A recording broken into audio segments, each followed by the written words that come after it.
Just before the hot topics, one more. This young man is probably, one of the best I've ever coached. They call him Scarrow.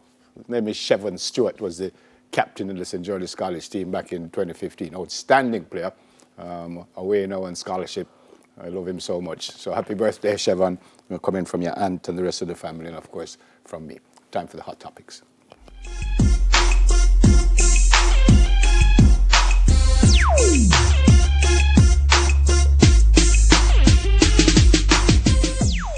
Well, we keep you up to date. It's quite unfortunate. 2 more deaths because of COVID-19 and 140 new cases. Of the 140, ages ranging from 2 years to 90 years. The tally is now 3,323 cases, 2,218 active cases. The word says it includes 25 moderately ill patients and 8 critically ill patients, which is unfortunate. So the 2 deaths, we send condolences to the family, to the friends. Empress, you have the ages, I think, 77. You're saying 77 for the female and the male was 60. And the new case 61, 61, I think it was, yeah. New Condolences case to their family. breakdown, Kingston and St. Andrew, 39. And now Kingston and St. Andrew, by the way, 1,091 cases right now in Kingston and St. Andrew. St. Catherine, 37. This is from the 140. Obviously, 1,091 couldn't hold in the 140. That's overall. But in the 140, 39 from Kingston and St. Andrew, 37 St. Catherine, Manchester 28, Portland 10, St. James 16, Trelawney 3, St. Thomas 2, St. Anne, St. Mary, St. Elizabeth, Clarendon, and Westmoreland 1 each.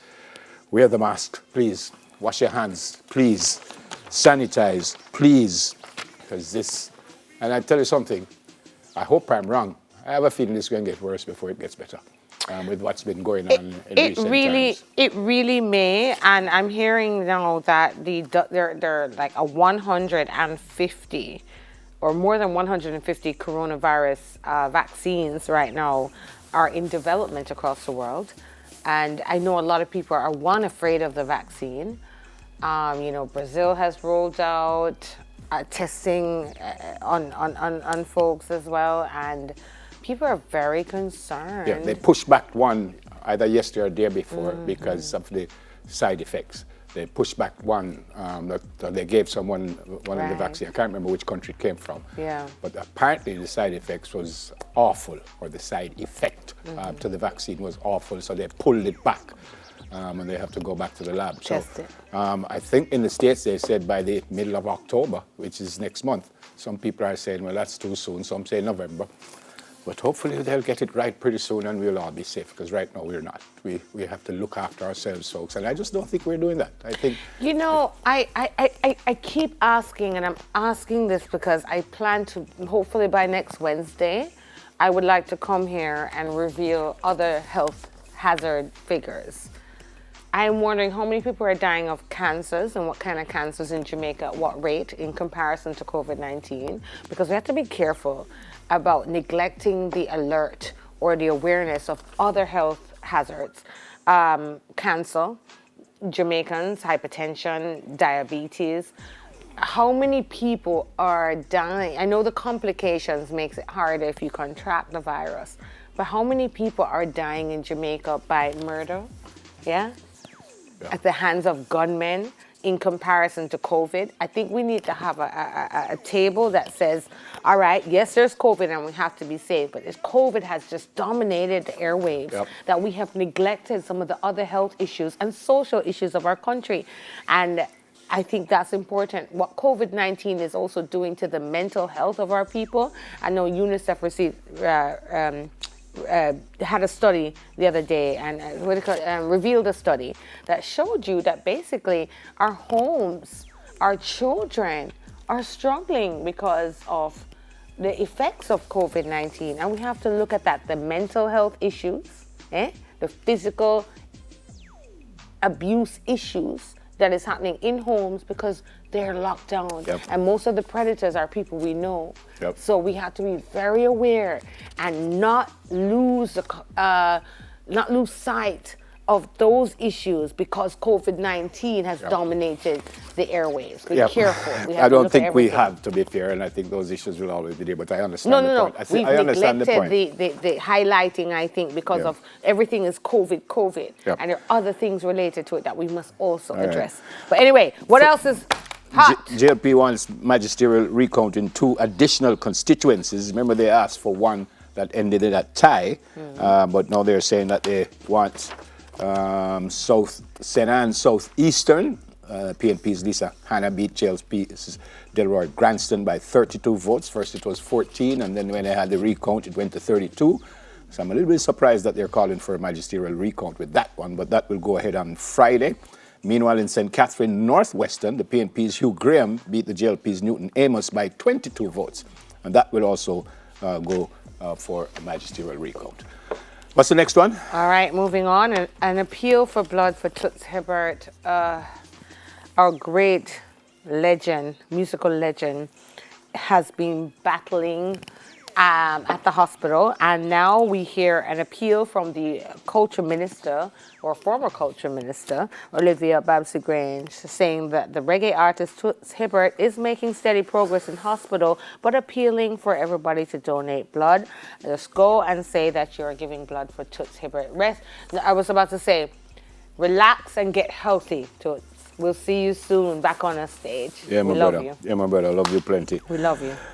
This is not great news. I suspect it's the sign of the times, but I read what it says. As a shortage of chicken hits restaurants and dinner plates at home, Caribbean Broilers has hiked prices following an increase in production costs attributable to the depreciation of the Jamaican dollar and a spike in demand island-wide since the onset of the pandemic. I suspect they can't help it because they have to pay more, so I suspect they have to pass it on. But at a time like this, to see prices going up for food is not a good look, in my opinion, because other areas people are not working, people have taken salary cuts, so it's more difficult for folks. But I guess you have to run a business and prices go up for you, then I guess you have everything is going everything. up. I think the important thing here is to look at what you can do in your own backyard. Some people may go vegan because of this price hike and spike, but maybe you need to get your own a fowl coop. Yeah, and to be fair to CB, I think when this was going on and they closed down the restaurants and stuff, they made allowances for that, and they had dropped the price for the restaurants, as far as I know, and then they deferred payments. So instead of you have to pay back in 30 days, you can pay back in 60 or 90 days.